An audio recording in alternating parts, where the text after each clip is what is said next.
Actually,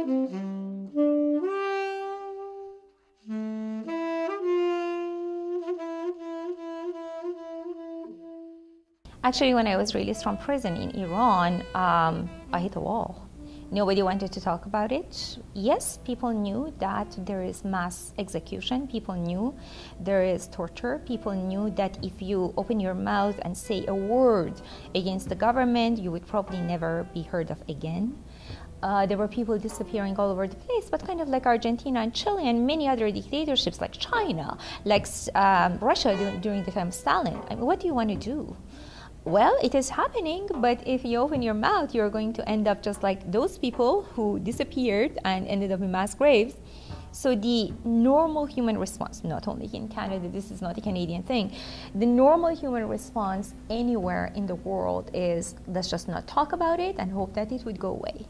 So that was my world when I was released from prison, and I played along because it is always easier to pretend that all is well. If you pretend all is well, you don't have to assume responsibility, and you might actually survive. And Canada is no exception. The same thing was true in Canada.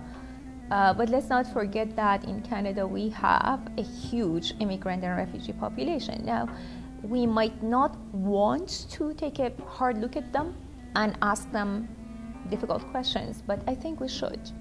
And actually, it was in Canada where I looked around me and I saw people from all cultures and backgrounds and histories, and I mean, my trauma in a way paled in comparison to a lot of other people who had come from places that are even harder than Iran, that are even more difficult than Iran. And I think that is what's really fantastic about Canada, is that yes, there is resistance even here to hear the difficult stories, but we are such a combination of different voices that we can avoid hearing them for so long. And even now, Canada has changed a lot since 20-something years ago that I came here. Not that everything has gotten better, no, definitely not.